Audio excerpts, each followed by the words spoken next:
Kwa video ya leo nina introduce na kuinterview kila mmoja wa ndugu zangu na dada zangu. Na kuna maswali ingine nyinyi mliuliza, kuna maswali zingine mimi ndio nimewatengenezea. Na hii ni video ya pili kwa series ambayo nilitaka kuifanya kwa ajili ya kusherekea kupata silver play button. Kama hujaona ya kwanza ya kuintroduce wazazi, unaweza enda ukaipata kwa channel. Na pia naomba subscribe, mungoje ile ya tatu ambayo itakuwa kupeleka familia mzima lunch. Naomba subscribe, karibuni sana. Sasa siku ya leo niko na ndugu yangu na mke wake na nataka kuwa introduce, alafu pia kuna maswali mliuliza, kuna zingine mimi niliweka, nataka kujaribu kuwauliza. So, huyu ni ndugu yangu. Naweza sema jina. Naitwa Jonah. Jonah, na uko na miaka ngapi? 24. Miaka 24. Sawa. So, kuna maswali hapa. Wewe unafanya kazi gani? Kazi ya roofing sana sana. Mabati tu. Kuweka mabati, na hiyo kama amujui mimi nafanya na yeye. Na pia kuna ndugu yangu Michael pia sasa mimi nasaidia.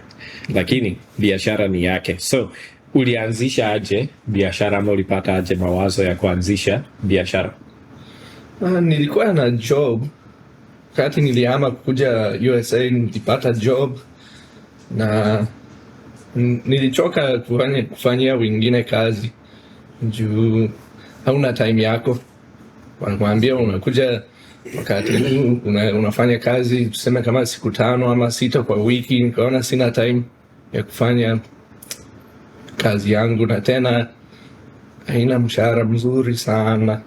So nikaona afadhali nianzishe biashara, kuwa boss.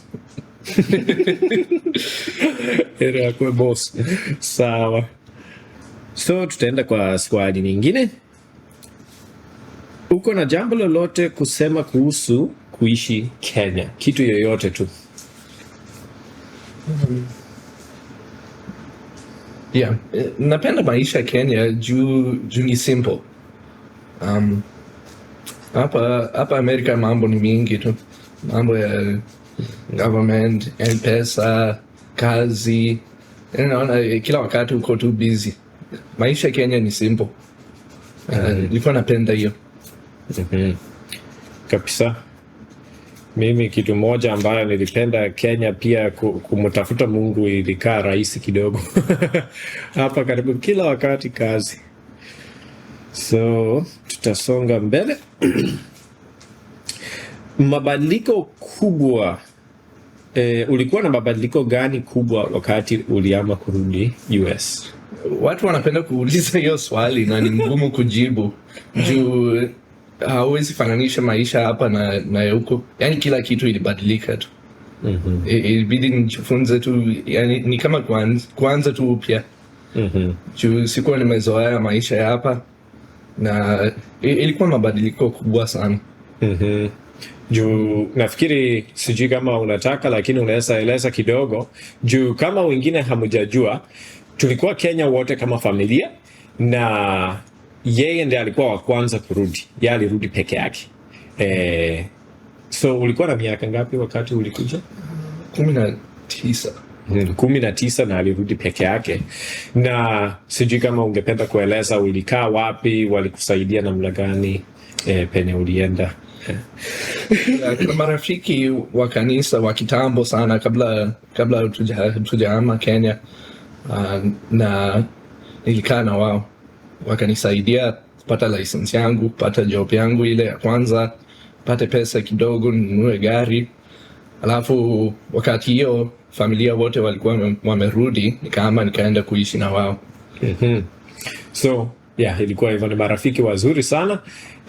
Wanatupenda, so walimsaidia namna hiyo. Okay, tutasonga mbele. Nafikiri kuna swali hapa. Kuna njia gani kubwa ambayo umeona ama kitu moja ambayo umeona Mungu ametenda katika maisha yako? Kitu kubwa ni mke wangu. Hiyo ni kitu, ni Mungu tu. Mungu alinibariki na mke mzuri kabisa. Hiyo nimefurahia. Sawa sawa. Kuna swali lingine, unaonaje ndugu yako kufanya kazi ya social media, mambo ya YouTube na TikTok, na ina affect aje kukuwa na yeye kama mfanya kazi? Sioni kama affect kazi sana juu huwa achukui video kama tunafanya kazi. Saa zingine anachukua, lakini mimi sina shida na hiyo juu najua pia inamsaidia, so hiyo sina shida na. Naona ni mzuri, naona Mungu amembariki na hiyo njia ya kupata income kidogo, so yes, sina shida na hiyo, tumefurahia wote. Sawa sawa. Okay, so kuna mtu mwingine Festivals aliuliza swali, nafikiri kwa wote kwa kwetu wenye wameoana lakini ulikutana aje na mke wako, ama kuoana mulikutana aje? Hiyo story iko namna gani? So ni story mrefu, lakini kwa ufupi, wakati mimi nilirudi nilikuwa nakaa na marafiki tulienda kwa mkutano tuseme prayer meeting tu, na tulikutana hapo. Yeah, tu. So walikutana kwa mambo ya kanisa. Hiyo ni mzuri sana. Haya, alafu kuna mwingine Claudia akasema, si hata swali lakini alisema Jonah asikose, you are so good at fishing. So mimi nikajiundia maswali pale. Unapenda nini sana kwa kuvua samaki? Kuvua samaki, kitu ya kwanza ni chakula. Kitu ya pili inakuanga challenge kidogo. Huwa napenda challenge kidogo juu si rahisi sana. Nijifunza vitu mingi juu ya kuvua, lakini sana sana kitu yenye napenda ni amani tu. Unaweza wacha tu mambo yote, unaenda kwa bahari na unakaa tu, yani hapo kuna amani tu. Vitu imetulia, imenyamaza, akili inatulia, na unaweza omba, unaweza imba, yani mali tu mzuri. Ninapenda hiyo kabisa. Ngoja sasa mpate watoto hapo, utapenda zaidi.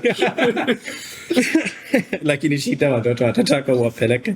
Haya, sasa tusonge mbele. Unapenda kushika samaki gani? Samaki type gani yenye unapenda sana? Pengine watu hawatajua lakini kuna aina mingi, sijui ni gani napenda. Gani inakuanga fun? Inakuanga fun, tuseme ni bass. Inaitwa bass. Yeah, kuna samaki inaitwa bass. Kama unaona inaweza fananishwa na Nile perch ama? Yeah, inaweza fananishwa nayo kidogo. So kama wenye anajua mbuta, Nile perch inafananishwa kidogo. Kwanga na mdomo kubwa. Kuna zenye large mouth bass inakwanga na mdomo kubwa sana. Okay. Ndugu yangu Jonah, yeye kitambo alikuwa anafanyanga sana sama. Alikuwa na rafiki yake Kenya, walikuwa anafanyanga sama pamoja, mambo ya mazoezi. So sijui ungependa kuongelea nini kuhusu hiyo? Hiyo sijui niseme nini. Nilikuwa napenda mazoezi sana. Sana hiyo sama. Ni mazoezi mzuri, lakini ikafika mahali nikaanza kujiumiza tu sana kwa joints. Naona labda hiyo mazoezi itaharibu mwili, nikawacha tu polepole. Bado naweza fanya, lakini sifanyi sana. Sitaki kujiumiza. Na kuanza ulifanya aje mara ya kwanza ndio ukafanya hivyo? Unaanguka tu mara mingi. Hiyo mimi sitaki kufanya, sitavunjika shingo. Unaanguka tu. Hiyo mimi sitaki. Okay, uko na hobbies yoyote kando na fishing? Najua fishing tunajua. Fishing sana na exercise tu. Huwa napiga mazoezi tu kwa gym yangu. Lakini kando na hiyo sidhani kama kuna ingine. Sawa. Alafu sasa sijui kama uko na story yoyote. Okay, huyu ndugu yangu pia alikuwa anakaa Uganda wakati mwingine. Na huko alikutana na mambo mingi kama manyoka, tulikuwa tunaishi karibu na bahari. Sijui kama uko na story yoyote ungependa kueleza kuhusu hiyo? kuna mastori mingi tu. Kuna yoyote tu fun ya kufurahisha? Kuna siku karibu nyoka iniue. Nilikuwa nimezoea sana kupiga manyoka na uoga ikaisha. Kumbe nyoka ni kitu inafaa uogope kidogo. Kuna siku nilipata nyoka na ilikuwa kando na boat. Ilikuwa inajaribu kutoroka kuingia kwa maji, boat ikazuia. Kulikuwa na boat kando na maji. Na nikaona basi hapa kuna nyoka, hii nyoka inakaa poa, wacha mtume mtu alete kamera nipige picha. Na wakati nilikuwa na ngoja, hiyo nyoka ikajaribu kutoroka. Na mimi sikutaka, nilikuwa nataka nipige picha. Juu hii nyoka inakaa kuogopesha, nilikuwa nataka picha. So nilikuwa na kiboko mrefu tuseme hivi. Na nyoka ikajaribu kutoroka. Na sikutaka. So ilijaribu kwenda chini ya hiyo boat. So nikaenda na hiyo kiboko nikaguza mkia. Na mimi nilikuwa nafikiri nyoka ikijaribu kukuuma unaweza hepa tu. Unaweza hepa labda hapana. Nyoka iko na mbio ingine, nikaguza hiyo mkia. Nyoka ikanirukia tu mara moja na sijui ilifika sijui hapa tu. Hapo kwa miguu tu ikapiga miss hiyo nyoka uzuri. Lakini kitambo mingi hepe ilikuwa imejaribu ikanirukia na tena imerudi, ndio mimi niliepa. Hiyo kitu iko na mpia, wacha tu. Lakini picha nilipata. Alafu tukaua hiyo nyoka. Kisha tu picha umepata. Lakini huko Uganda tulikuwa tunaua manyoka mingi. Mimi nilikuwa napenda tu. Ni exciting tu. Sawa. So alafu sijui kama nafikiri hii ndio ya mwisho, uko na ushuda moja au ushuda kubwa kwa wakati wako ambao ulikaa Kenya?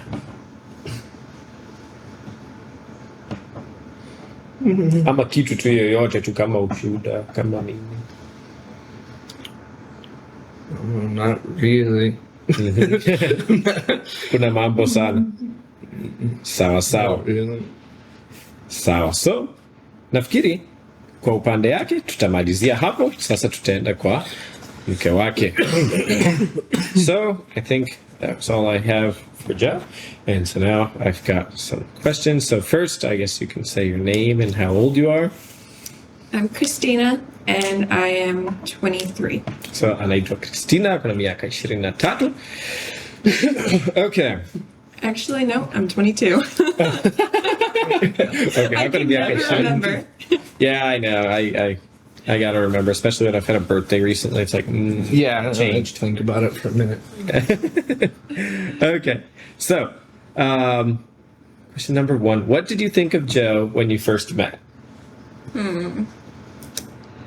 At first, So mara ya kwanza I thought he was shy, nilifikiri yeye ni muoga, which he sort of was. na kweli alikuwa muoga. But then he shared at our meeting, Alafu akashiriki katika mkutano wetu and I was really impressed by his fire for God. na nilifurahishwa na tuseme upendo yake kwa Mungu, And yeah, I started really liking him. na nikaanza kumpenda. And yeah, I mean, the rest is history. Sasa imebaki sasa kuwa historia. So, what do you think of living in or near such a large family? It's definitely different. Ni tofauti.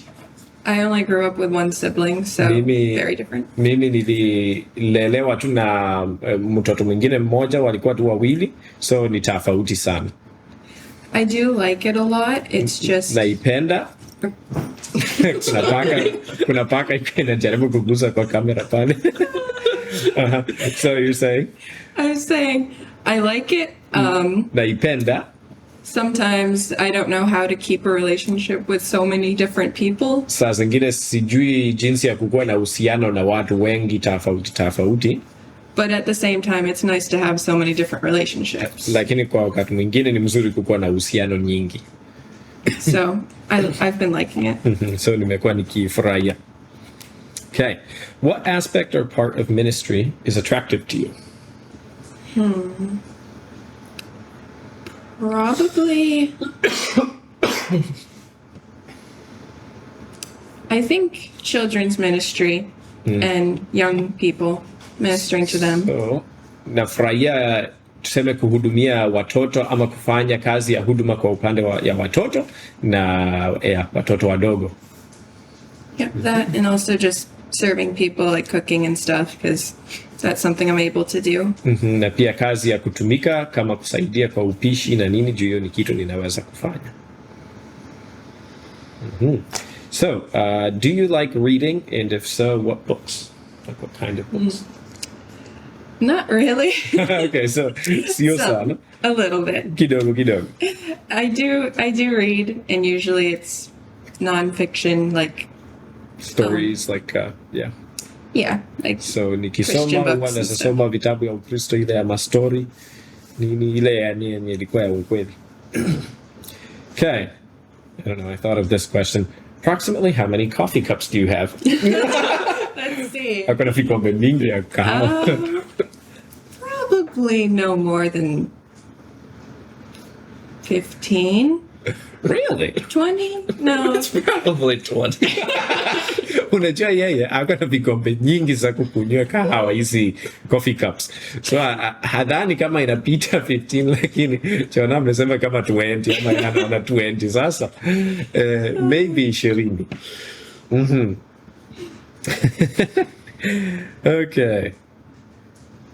What are some of the things that you do for the business and to help Joe with the roofing business? I help out with the paperwork and the advertising mostly. So yeye anasaidia hiyo biashara ya roofing ya Jona, yeye anasaidia kwa mambo ya paperwork, hiyo mambo na makaratasi kujaza nini, alafu pia kwa advertise, anasaidia mambo ya kwa advertise. Yeah. Okay. Okay. Ipaka inapenda ni kama kusumbu wako kidogo ama sijui nini. Lakini kako sawa. Do you worry about Joe working on roofs? In a way, yes. I trust that God's going to take care of him, but sometimes I still do worry. Okay, so saa zingine anakuwa na wasiwasi Jona akifanya kazi kwa mabati, lakini pia anaamini Mungu atamlinda.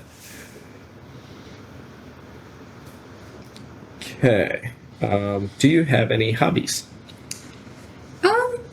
I like baking. That's probably my only hobby right now. Okay, napenda kupika, baking hiyo kwa oven, pika vitu kwa oven. And what was one of the biggest or one thing that was different to get used to in marriage?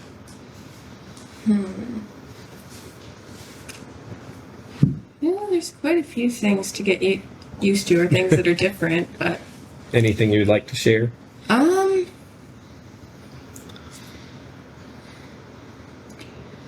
maybe having to be more vulnerable with my feelings and not just keeping them inside, like actually sharing them and communicating.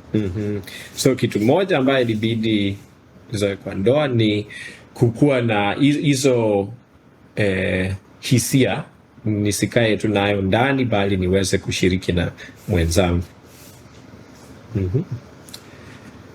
Okay, and is there any testimony of anything in your life that you'd like to share?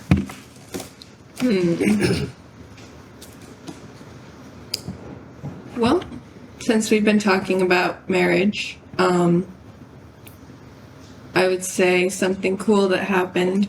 So, I remember I gotta translate. So, kwa sababu tumekuwa tukiongelea ndoa, kuna kitu mzuri ilifanyika. I was asking God one day if I should be rebaptized. Nilikuwa namuuliza Mungu siku moja kama inafaa nibatizwe upya. And I started reading the passage in the Bible where Jesus says that except a man be born of water and the Spirit, he will not see the kingdom of God. Na nikaanza kusoma kifungu kwa Biblia mahali penye inaeleza kama hautazaliwa kwa maji na kwa roho, hawezi kuona ufalme wa Mungu ama kuingia ufalme wa Mungu. Fikiri ni Yohana 3:5 pengine. And so that was my answer. Na hiyo ilikuwa jibu yangu. And my dad rebaptized me that day. Na baba yangu akanibatiza tena hiyo siku. And I was 18 at the time. Na nilikuwa na miaka 18 wakati huo. And my life took a total change na maisha yangu ikabadilika kabisa, because that evening Jonah asked me for my number and our relationship started. sababu hiyo ndio jioni ambayo Jona akaniomba namba, na hiyo ndio siku ambayo uhusiano yetu ikaanza. So that was pretty cool. So hiyo ilikuwa ya kufurahisha. Okay, so those are all the questions I I have. could tell the actual story of why I asked her for a number that evening, but you'd have to translate it because Okay. not that good. Okay. I can't. Okay, yeah, going back. So to the hako na story testimony kwa nini aliuliza namba. So for a long time, Kwa muda mingi I made a commitment that I didn't want to get into a relationship unless I knew it was God's leading. nilikuwa nimeamua sitaki kuingia kwa uhusiano kama sijui kama ni mpango tu wa Mungu ama Mungu ananiongoza. Because I've seen too many relationships fail and too many people have long-term issues in their lives because of walking down the wrong road that God didn't intend for too long. Kwa sababu nimeona uhusiano mingi zikianguka na baadaye zinashindikana ama kuwa na ugumu kwa sababu hawakufuata mpango wa Mungu. So I started to get interested in Christina, Nikaanza kumwona Christina ama kumtafuta, and fikiria maybe. yeah, and it's because we were going to the same prayer meeting. Sababu We saw each other tulienda every week. mikutano sawa, tulionana kila wiki. I didn't really talk to her much, like she said. I Sikuwa was shy. ninaongea na yeye sana venye alisema, mimi nilikuwa shy, mwoga. So when I realized I was starting to think about her more, I decided this was something I needed to pray about. Nilipoanza kumfikiria zaidi, nikaona hii ni jambo inafaa niombe juu yake. So I started to pray about it seriously for several weeks, and I even fasted for 2 days looking for an answer from God. Nikaanza kuomba kiserious kama wiki kadhaa, alafu pia nikafunga masiku nikitafuta jibu kutoka kwa Mungu. So around that time, like I said, I used to exercise a lot. Kwa wakati huo nilikuwa nimesema nilikuwa nafanya sana mazoezi. So I was doing weekly challenges, like doing a certain number of push-ups or pull-ups in a week. So nilikuwa najichallenge na kufanya mazoezi fulani kiwango fulani. But the Bible says bodily exercise is of some profit, but godliness is profit in every way. Lakini venye Biblia inasema mazoezi ya mwili kuna faida kwa vitu vingine, lakini kukua kama Mungu, yani utaua, ina faida kwa kila kitu kwa njia nyingi. So I decided to do some spiritual exercise. I decided to challenge myself to copy an entire chapter of the Bible every day for a week. Nikajaribu kujipa hiyo challenge ya Biblia, ni copy Biblia chapter mzima how Every once per day for a week. mara moja kwa siku kwa wiki mzima. So I think it was on the very first day. Nafikiri kwa siku ya kwanza, It was that evening was going to be a prayer meeting, hiyo jioni ndio ilikuwa sasa hiyo mkutano ya maombi, and around that time I was seeking answers on whether or not to pursue this relationship. na kwa wakati huo nilikuwa natafuta jibu, nifuatilie hii uhusiano ama namna gani. And the chapter I copied was 1 Corinthians 13, which is all about love. Na chapter yenye nilikopi sasa ilikuwa hiyo Wakorintho wa kwanza 13 ambayo ilikuwa kuhusu upendo. And that night at prayer meeting, Na usiku huo kwa mkutano ya maombi, someone started to speak about 1 Corinthians 13. kuna mtu akaanza kuongelea hiyo Wakorintho wa kwanza 13. And so I said, well, that's funny because I actually copied that whole chapter this morning. Sema hiyo inafurahisha kwa sababu leo nilikopi hiyo chapter mzima asubuhi.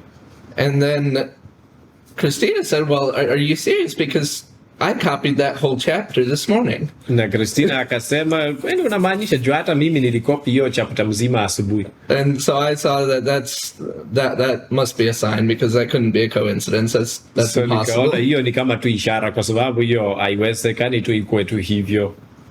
Hiyo ni ngumu. So yeah, I took that as my answer, and we both have the copies that we both copied that day still. So na nikachukulia tu hiyo ni kama jibu yangu, na tena bado sisi wote tuko na hizo kopi ambayo tuliandika hiyo siku ya hiyo chapter.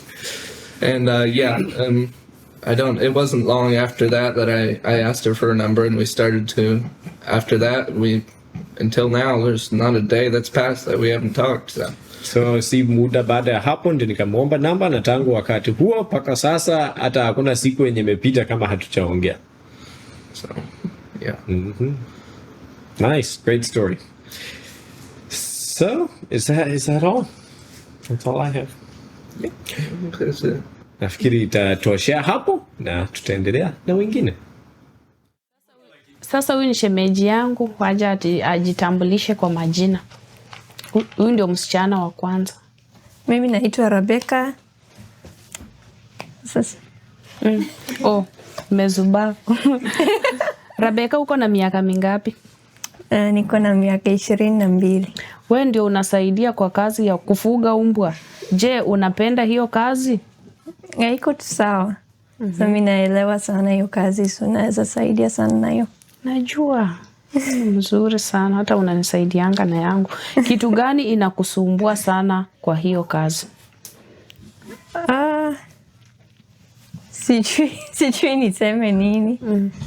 Sasa vitu mingi, yani kuclean vitu, yani kila kitu iko safi. Naelewa. Tena kuuza mapapi saa zingine inakuwa kubwa na watu wanunui, so inakuwa ngumu kulea sana. Maombi na mikutano ya US na Kenya inatofautiana aje? Nafikiri Kenya watu wanaomba sana na sauti ama na ujasiri. Hapa si sana hivyo. Na tena kama kupiga vita kwa maombi ni tofauti Kenya na hapa. Unamisi kesha, na ni kitu gani unamisi sana kwa kesha? Kesha na miss. Na miss vitu mingi tu ya kesha. Juu hapa hakuna kitu kama kesha. So na miss sana bila wanaimba sana. Njoo hapa mawimba ni tofauti. Alafu unaweza omba tu muda. Hapa sio hivyo. Wewe ni rafiki sana na Mama Chimi, unapenda kufanya nini na yeye? Napenda sana kuongea na yeye. Sijui. Tunakaa tu pamoja sana na inakuanga mzuri. Unapenda familia kubwa? Sana. Hata mimi najua unakuanga sana siwezi imagine familia yako. Familia ndogo, mimi napenda familia yangu sana. Ukikaa na mimi naona wewe unapendanga familia yako, unaongea. Naelewa. Kulelewa kwa familia ya kumfuata Mungu imekusaidia aje kwa maisha yako? Sasa hii imekuanga kawaida kwangu, lakini imenisaidia sana kukuwa karibu na Mungu. Yani wamenifunza vitu mingi. Nimependa tu vile iko. Hiyo ni mzuri. Eleza ubaya kadhaa za familia kubwa. Sijai kuwa na familia ingine. Sasa wezi. Sasa inaweza kuwa ngumu, lakini unajua saa zingine waelewani vitu ingine, lakini hata familia ndogo inaweza kuwa hivyo. So hata naelewa. Sijui hata. Eleza kitu moja ambayo ilikuwa ngumu uliporudi Amerika. Nafikiri mikutano sana. Ya maombi inakuanga tofauti hapa na worship. Lakini siku hizi imeanza kuwa mzuri. Ni hivyo, hata mimi ni hivyo, inaeleweka ukienda mahali pageni. Ni hivyo, hata mimi unaweza elewa na kuambianga ilikuwa ngumu, alafu sasa nimeanza kuzoea.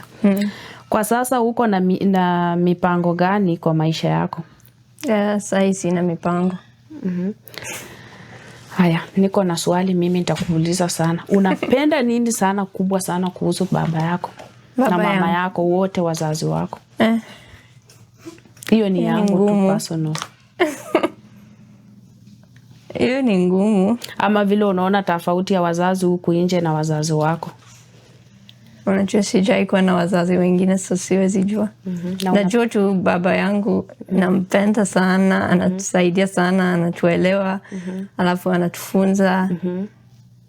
Alafu mama anajaribu sana kutuelewa na kutusaidia, akiona tunapitia kitu ngumu. Hiyo ndio nilitaka kukuuliza kwa sababu najua naelewa vile wanafanyanga, nilitaka lakini iko vitu mingi tu mzuri. Najua sasa nilijua lazima akikuuliza iko nilijua. Haya, niko sasa na swali ya mwisho. Eleza ushuhuda kubwa kwako wakati ulikuwa Kenya.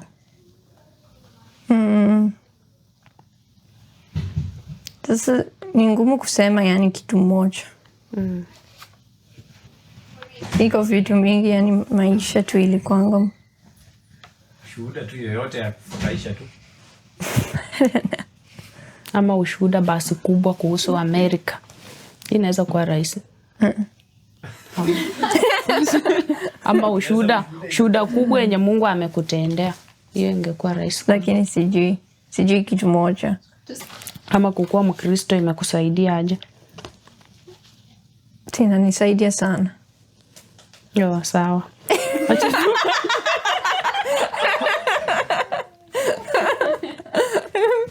Bila Yesu ingekwangaje? Sasa unajua nimeuliza hivyo kwa sababu kuna wengine, unajua kuna mwenye hajakuwa kwa Ukristo na akafili hiyo uzuri ya Ukristo, na kuna wenye wako yani kwa dhambi nini wana struggle, na kuna mwenye akiingia kwa Ukristo anaonanga utafauti mzuri sana.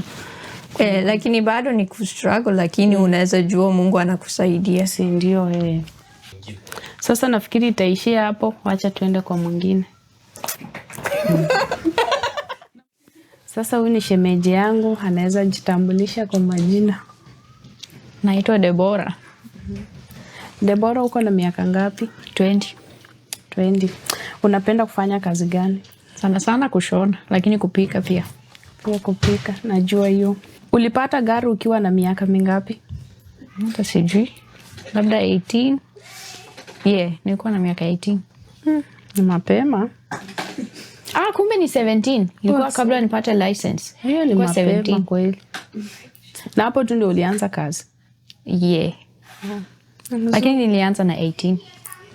Wow. Sasa ulikuwa umefanya form 4? GD nili graduate nilikuwa 16.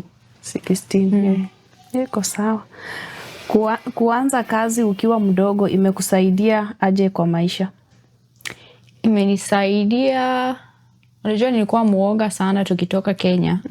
Lakini tukikuja hapa sasa ni bado nilikuwa muoga, tukaa nyumbani sana. Sasa kuenda kazi nilisaidia kuzoea watu, kuongea na watu na kushinda tu hiyo uoga.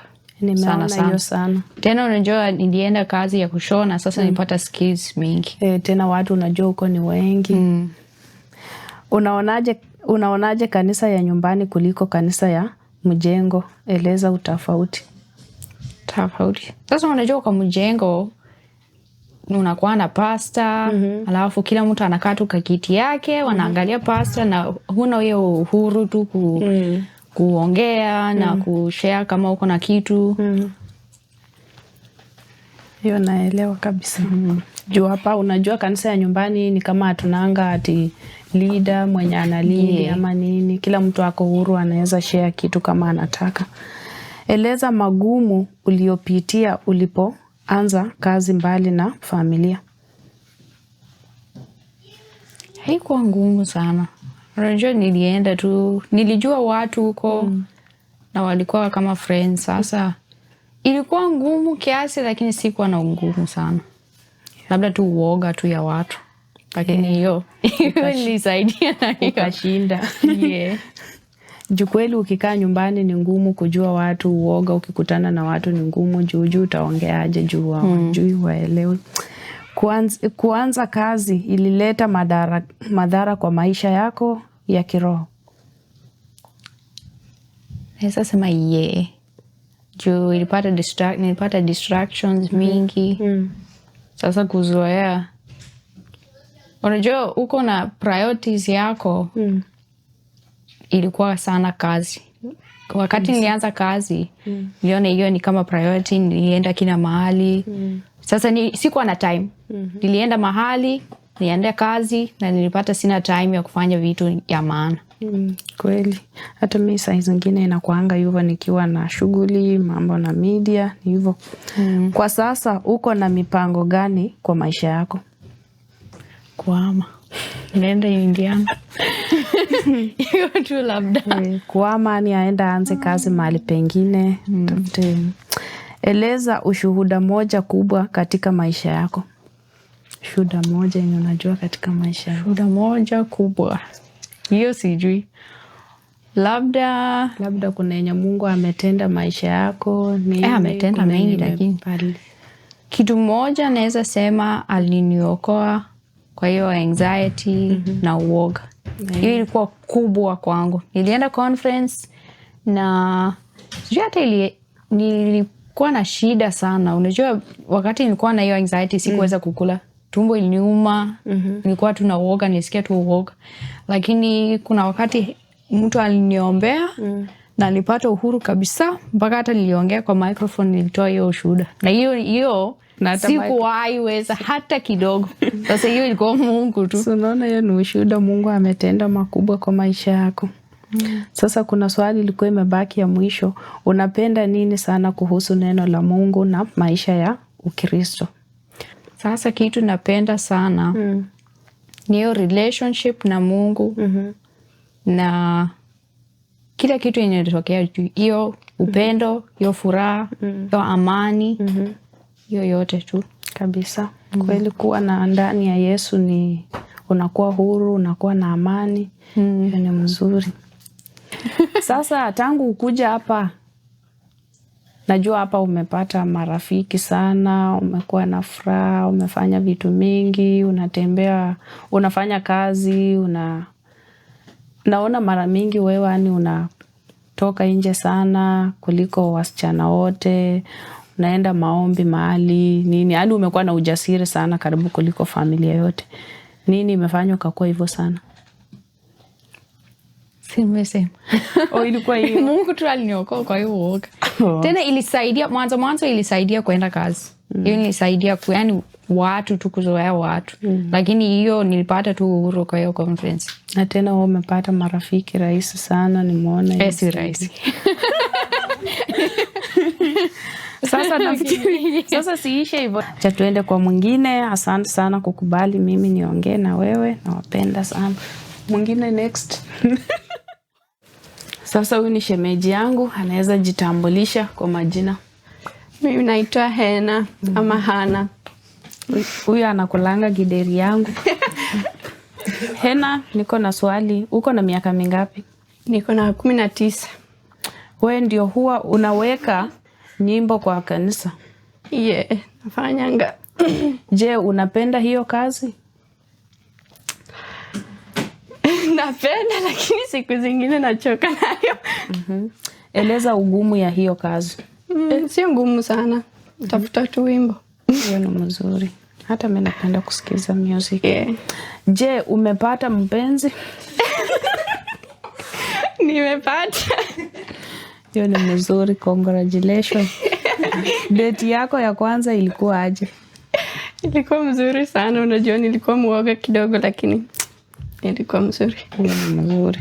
Unapenda nini sana kuhusu Mama Jimmy? Mama Jimmy ni rahisi kuongea naye. Na gideri pia. Na mapera.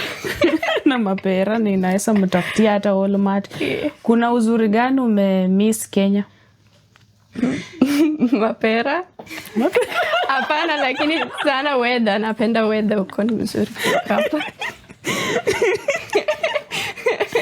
Wewe unapenda kazi gani ya huduma?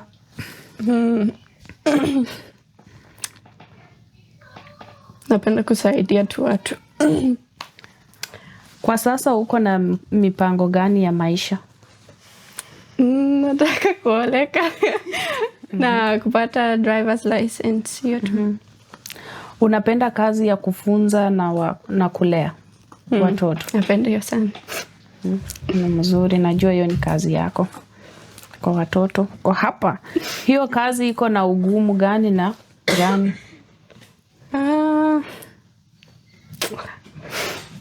Watoto ni ngumu tu siku zingine, lakini naelewa. Leo watoto si rahisi. Ni kazi tu. Kila kazi iko na ugumu yake, lakini napenda. Eleza ushuhuda moja kubwa kwa maisha yako. Labda nikipitia conference wakati nilipata emotional healing mingi. Ilinisaidia sana. Hiyo ni mzuri. Ni ushuhuda mzuri. Amen. Sasa uko na kitu ingine ya kuongeza? Sina. Mama Jimmy, uko na swali lingine kumuuliza? Ni ngumu kufikiria, ya kufikiria ni ngumu. Sawa. Sasa nafikiri huyu imeisha, tutaenda kwa mwingine. Next. Sasa huyu ni ndugu yangu, anaweza sema jina yake. Naitwa Michael. Na uko na miaka ngapi? 17. 17. So, Michael, wewe umewahi gonga dia ngapi? 3. So yeye amewinda mpaka amegonga dia 3. Hiyo ni mzuri. Uko na bunduki ngapi? Do air guns count? Yeah. Okay. 4. Ako na bunduki 4. Hapa ni Amerika. Tunakuanga na mabunduki. Sawa. Okay, so wewe huwa unafanya kazi gani ndio upate pesa? Nafanya kazi na wewe. Ya roofing. Ya roofing. Hiyo ni saa zingine. Bado anafanya masomo. Nafanya kidogo kidogo. Na masomo inaonekana utamaliza lini? Sasa hapa Kentucky ni 18. Hapa sheria lazima ukuwe na 18 ndio umalize. Mimi unajua nilifanya na 16 juu hiyo ilikuwa Kenya na GED niliweza kufanya na hiyo miaka. So hiyo umefurahi ama hata haujafurahia?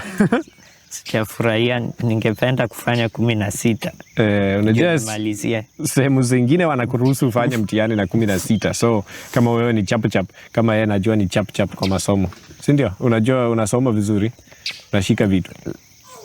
Sio sana lakini nashika. Uko na imani ungefanya mtihani vizuri ungepita?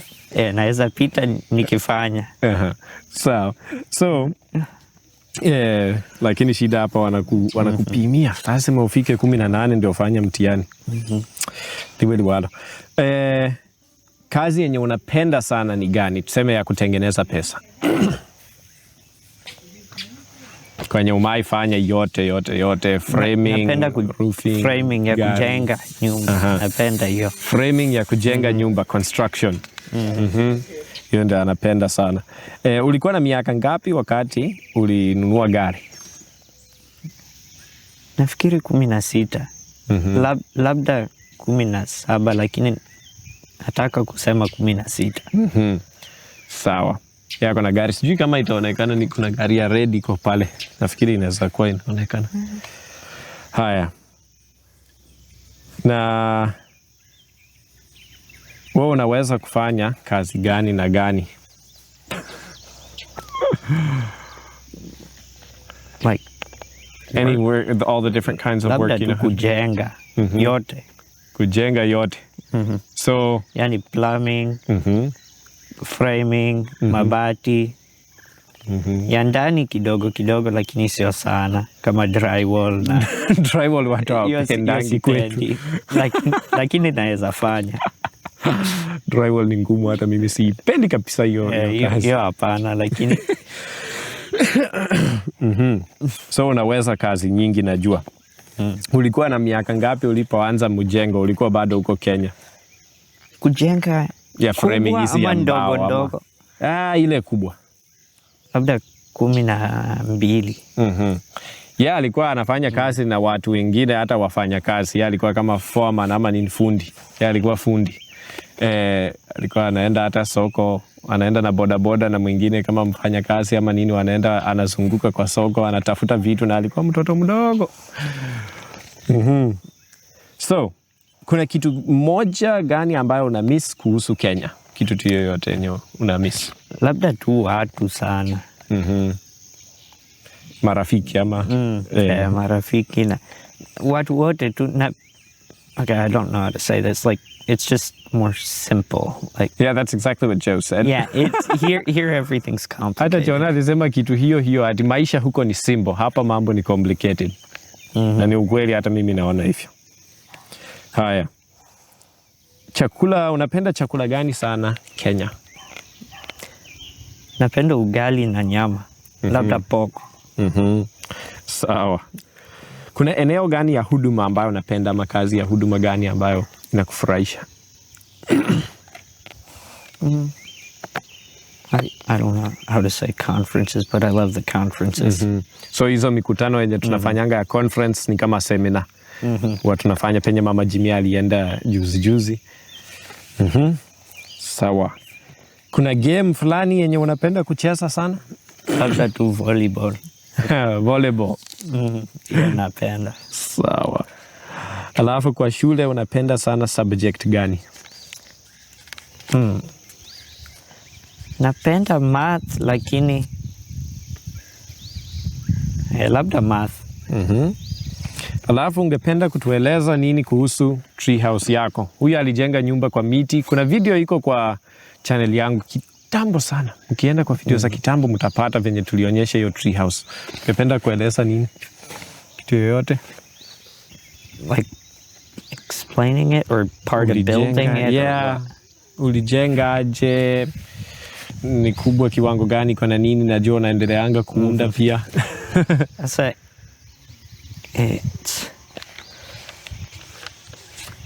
ni mrefu sana.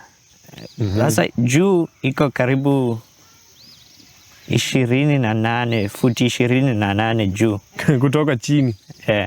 Sasa chini floor yake ni 18 lakini ni ceiling juu ya mabati iko 28. Ni mrefu lakini alafu iko level ingine ya juu. Sasa hiyo ni karibu 25. Alipiga treehouse yenye iko level 2. So kuna ya chini, alafu kuna kitanda iko juu. So ni kama story 2. Unaipenda? Napenda na nilipenda kujenga pia. Napenda kujenga hiyo. Na aliunda ndani kama nyumba. So fikiri hiyo ni kuhusu treehouse yake. Pia ulikuwa umeweka ndani speaker, si ndio? Hiyo niliweka labda jana. Niliweka lakini bado haifanyi. Haifanyi.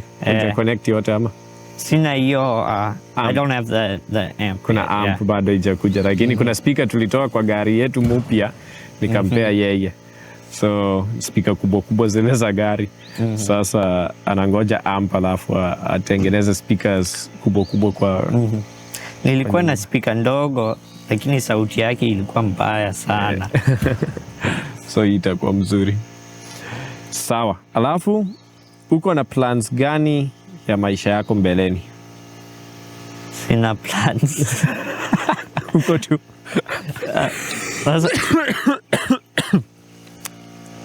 Tafanya tu kazi na Jona ya roofing. Alafu tuone. Pate license, uendeshe gari, usurure nayo ama una mipango ya kusurura? Labda kidogo. Sawa. So, sijui uko na jambo yoyote yenye ungependa kusema? Hapana. Sawa. So, huyu ni ndugu yangu Michael. Nafikiri tutamalizia hapo, tuende kwa mwingine. Sasa huyu ni shemeji yangu, anaweza jitambulisha kwa majina. Jina yangu ni Jubilee. Huyu anajulikananga kama Jubilee. Uko na miaka mingapi? 16. Na Jubilee, kuna watu unajua wewe, watu wanakujua. Sasa kuna mtu mmoja alisema kwa comment wakuulize, anaitwa Liz. Najua ataochi, anaitwa Liz. Alisema wakuulize umefika kiwango gani kwa masomo? Kiwango ni nini? Grade. Nafikiri niko na grade 9.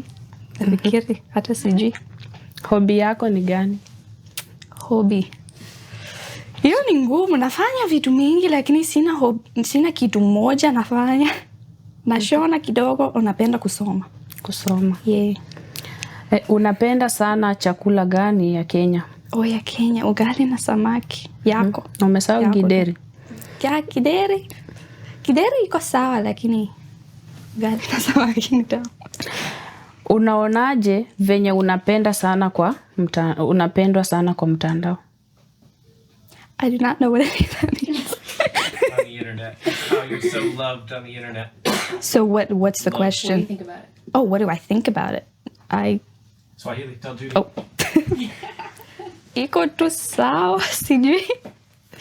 Kitu gani inakusinya unapokuwa TikTok live na Mama Jimmy? Watu wakiniuliza kama niko na mutu. Sina mutu. Ungependa kufanya kazi gani ukimaliza masomo? Hiyo ni ngumu. Sijui sahi. Juu unajua saa zingine kweli huwezi jua mpaka Mungu. Vitu ningependa, I don't know what's the word in Swahili, but I wanted to do nursing for a bit. But I'm not sure if that's gonna work out. Sasa sema. Sijui ni neno ni nini kwa Kiswahili kwa sasa. Ningependa Yes, sawa. Umeanza kujifunza kuendesha gari ama bado? Bado. Ndo ngoja muda kidogo. Unapenda kuwa na video za Baba Jimmy kuona? Kuona hapana. Kufanya niko sawa, lakini kuona sitaki. Kweli upendi kujiwatch najua. Eleza kitu mbaya kuhusu Baba Jimmy. Sasa gani iko mingi? Go for it. That's actually hard. Kitu moja. Yenye mimi sipendi ama kitu mbaya tu? Yenye upendi yani kuhusu Baba Jimmy. Actually don't know if I have any. I mean, he's annoying, but I annoy him back, so. Yana nisumbua tu, lakini mimi naye namsumbua sasa. Tuko iko. Kuchoko sana. Huyo ndio upendi kwake anakusumbua. Lakini singesema sipendi. Sababu ni fan. Ni fan. Unapenda nini sana kwa shule? Sai sijui kama napenda kitu yoyote kwa shule. Nilipenda sai math sio mbaya sai. History. Yeah, I do like history. Unapenda history. Yeah. Sasa maswali imeisha sasa mimi ndaadi. Kwa maisha yako umepulani nini? Sina plan. Nataka kuoa mtu tu. Sijui kama utaweka hiyo kwa hiyo.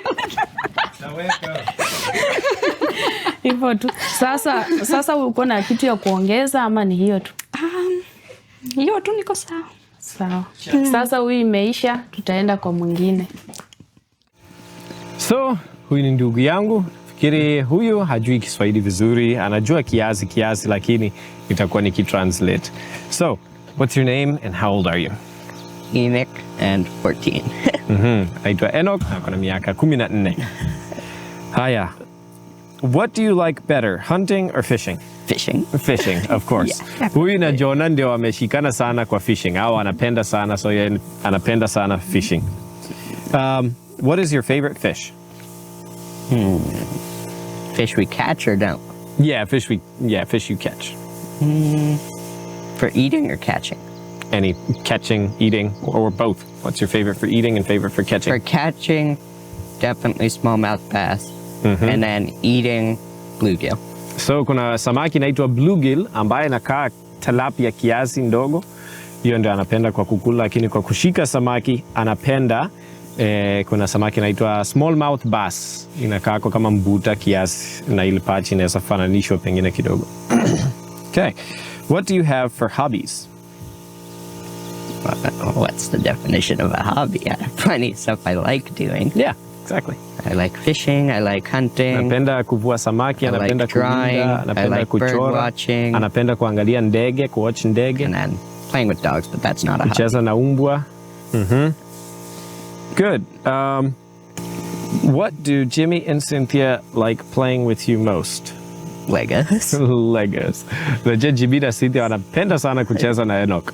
Na sana wanapenda Legos, hizo blocks yenye wanajenga vitu. What's your favorite food, your all-time favorite food, and then what's your favorite Kenyan food? Pizza and ugali and fish. So favorite food, pizza. Favorite chakula ya Kenya ni ugali na samaki. How many guns do you have? Guns or all guns. Real guns? Air guns. Well, not Nerf guns, but like, yeah, air guns and guns. I think 4. Ako na bunduki nne. Na ako na bunduki nyingi. What is your favorite subject in school? Reading, definitely. Reading. Okay. Anapenda kusoma vitabu. Okay. And is there anything else you'd like to mention? Those are all the questions I have. I don't know. No? Like what? Anything you want to tell people. I don't know. can't really tell much unless it's asked. Okay, so hana mambo mengine. Nafikiri kwa upande yake tutamalizia hapo na tuende kwa mwingine. Sasa huyu ni dada yangu anaitwa Joan, lakini tunamuitanga Joey na yeye ajui Kiswahili, so nitakuwa nikitranslate. So, Joey, how old are you? 9. Ako na miaka 9. And what hobbies do you have? What fun things do you like to do? I like doing crafts more than anything else. Crafts? So anapenda crafts. Kutengeneza vitu ma craft nafikiri. Halafu, what is your favorite food? That's hard. Probably pizza. Pizza, yep. And what's your favorite Kenyan food? Probably mandazi. So chakula yenye anapenda best pizza, lakini chakula ya Kenya anapenda mandazi. And what do you like to play with Jimmy and Cynthia? Probably on the trampoline. Anapenda kuruka kwa trampoline na Jimmy na Cynthia. Yeye ndo anapenda kucheza na wao. What's your favorite chore or job at home? Probably cleaning my room. Cleaning. Anapenda Because I know where kusafisha. I want anything. Anapenda kusafisha room yake. Hiyo ndo kazi ya nyumba yenye anapenda. And what is your favorite thing that you like to cook? I don't know. Probably meatballs are easy. Meatballs. So kuna kitu inaitwa meatballs, hiyo ndo anapenda kupika. And what is your favorite color? Pink. Pink. Anapenda pink kama Mama Jimmy. And what's your favorite subject in school? Probably social studies. Social studies. Okay. Or science. Or science, yeah. Moppy likes science. Yeah, it's easy. Yep. Okay, cool. And what grade are you in? 4. 4. Cool. So, do you have anything else to say for the people of YouTube? Not really? Okay, what do you like doing with Judy when you come over to visit Judy? Probably either crafts or cooking. Yeye huwa anakujanga kutembelea Mama Jimmy, anapenda kufanya craft na yeye ama kupika. Anapenda kufanya akikuja kukaa na Mama Jimmy. Okay, well, I don't have anything else, so that's it. Nafikiri tutawaachia hapo, tuende kwa mwingine. Sasa, huyu ni ndugu yangu, huwa tunamuitanga Mop, lakini jina ya ukweli ni Mark, kama ya baba yangu, na yeye pia hajui Kiswahili, so nitakuwa nikitranslate, na maswali nafikiri itakuwa tu nafikiri maswali itakuwa tu kama ya Gideon, lakini iko sawa. So, Moppy, how old are you? 7. Kuna miaka 7. And what's your favorite color? Blue and red. Blue and red. Cool. Do you like playing with Jimmy and Cynthia? Yeah. What's your favorite thing to play with them?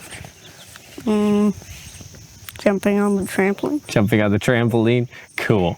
And what's your favorite animal? Do you have a favorite animal? A raccoon. Raccoon. Cool, that's an interesting animal.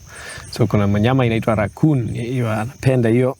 Natumai vitu zingine mnasikia, si wana translate yote.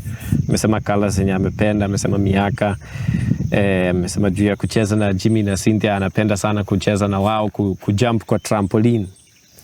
Haya, what else? What is your favorite thing to do after school? I don't know. Don't know? Well, what do you like doing for fun? Fishing. Fishing, yeah. I see you fishing a lot. Huyu anapenda kuvua samaki. Unajua kwa hii pond iko samaki tu nyingi ndani. Na yeye na Gideon sana, yeye nafikiria anapenda kuvua samaki sana. And what is your favorite fish to catch in the pond? Bass. Bass. Napenda kushika hiyo bass. Hiyo samaki watu wanapenda. They fight the most. Yeah, huwa zinapigana sana. So ni ngumu, yani unang'ang'ana nayo, so inakaa fun kujaribu kuileta. Okay. And what is your favorite subject in school? Science. Science. Okay. Anapenda science kwa shule. So, nafikiri tutawaachia hapo, hana mambo mengine, tuende kwa mwingine. So, huyu anaitwa Gideon. Anakuanga kumuoga kidogo sasa. Sijui kama ataongea, tutaona. Okay, so Gideon, how old are you? 5. You're 5. Wow, so big. So who's older, you or Cynthia? Me. Yup, you're older. Do you like playing with Jimmy and Cynthia? Yeah, that's great. What do you like playing most with Jimmy and Cynthia?